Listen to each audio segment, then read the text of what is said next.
Okay, guys.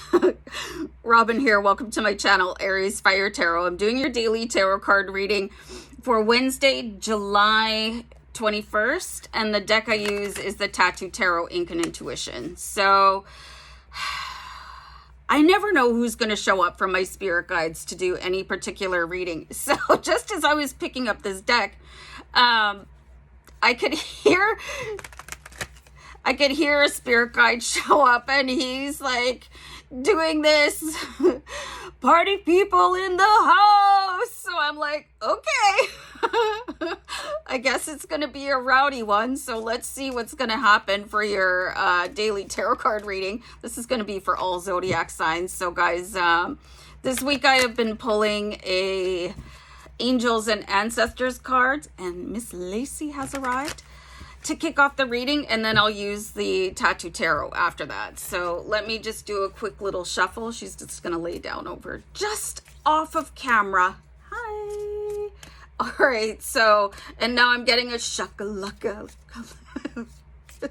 This is gonna be a weird one.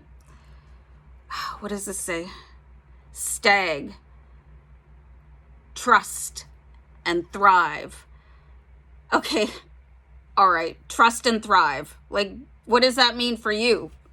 What do you need to trust more? Let's find out. Let's pull some Tattoo Tarot Ink and Intuition cards and see what's going on. So first of all, I love this card. I actually just love the colors in it. I mentioned yesterday that I'm Irish. Like, my ancestors are from Ireland. So there's certain things that remind me of that culture. What? So I've got the Queen of Swords here. So the Queen of Swords, she's ready to do battle, okay? She's ready to just cut through whatever is standing in her way. So this is sort of a direct opposite of the card we just pulled here, okay? So here's this trust and thrive.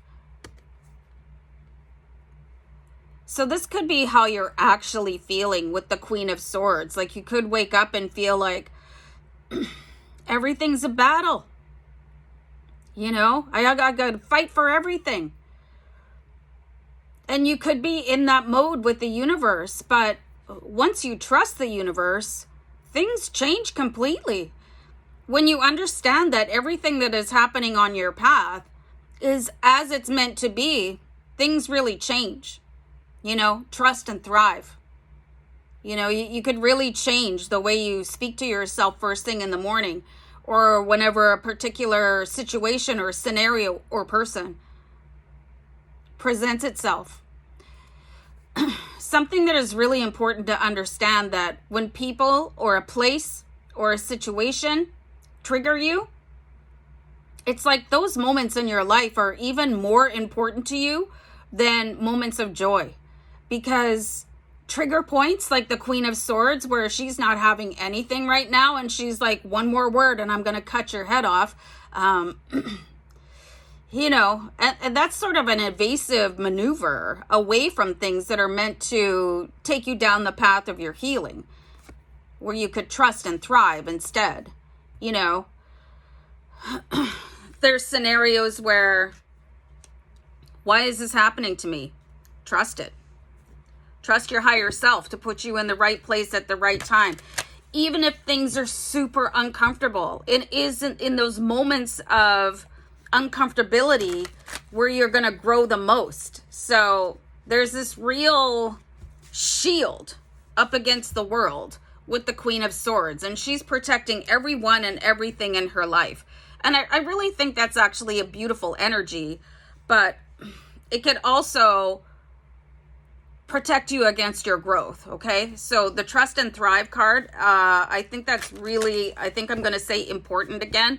I say important and interesting about all the cards because they are, okay? So let's pull another card here for you guys. So there is a different way of you guys to look at things with the Hanged Man. So why is this happening to me? Why? You know, you could really just Why did I feel that way about that situation? What within me needs to be healed when somebody says a certain phrase, or when I'm presented with a challenging situation? And how many times have I been exposed to that challenging situation in the past? Maybe it keeps on repeating because you keep on fighting it off and you're not allowing the lesson in. So challenging situations and people, they're always a lesson. They're always a lesson. And the universe is just going to keep on bringing it back until you learn it. And they won't just, the universe just brings it back stronger and more powerful until you interpret the message and begin your healing. So this is where the trust and thrive comes in, because sometimes it can really feel like the universe is stacked against you and intentionally holding you back.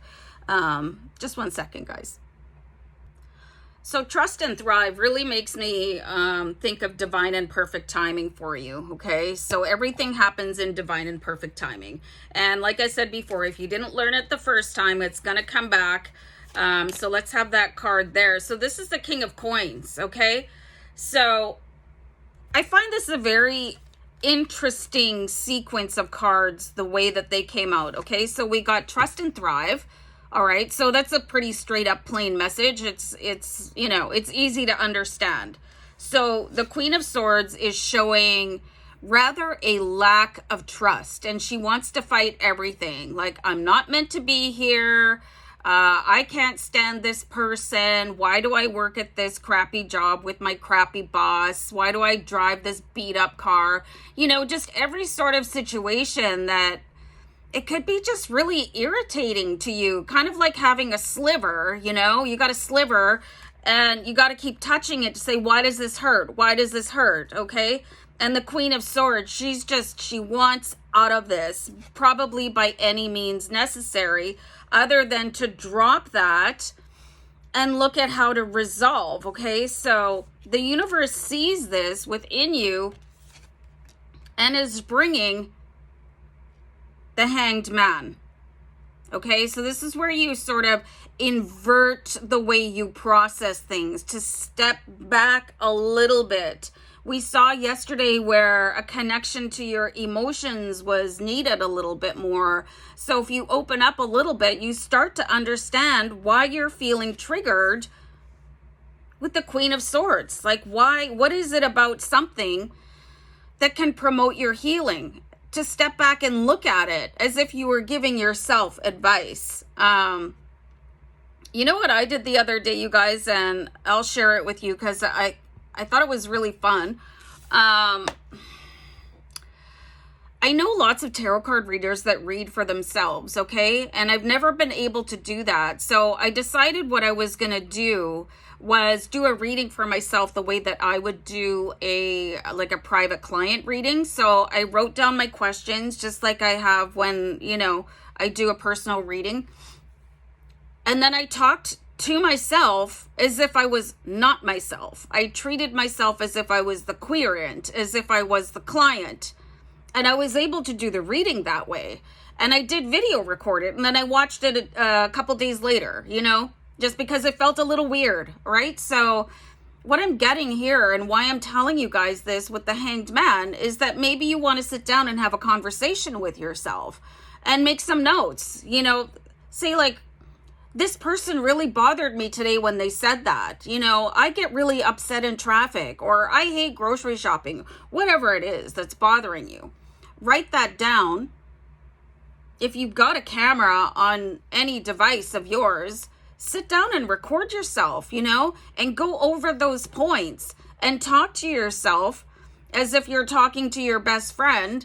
End the recording, close your notebook, watch it a couple days later, and you'll probably be really amazed at what you hear from yourself. You could interview yourself. It's really a cool experience. It might feel a little bit awkward, but it's going to be able to bring this Hanged Man upside down, looking at things from a different angle, energy to you, and it's very healing. So you go through this. Ugh, everything's horrible. I have to fight the world. But wait a second. What is it trying to teach me? And then we bring in the King of Coins. And this is sort of the happy ending to the trust and thrive. Okay, so you learn how to trust yourself. You learn how to trust the universe. You learn how to trust the situation, your higher self, that everything is happening as it should be. And then you start to thrive with the King of Pentacles, because this guy, the King of Coins, what is he in this deck? King of Coins, he's the self-made man. You know, he just, whatever he wants, he can create it. And so can you guys too. So, wow, that was a lot of information. Peace, guys. Love you guys. Bye.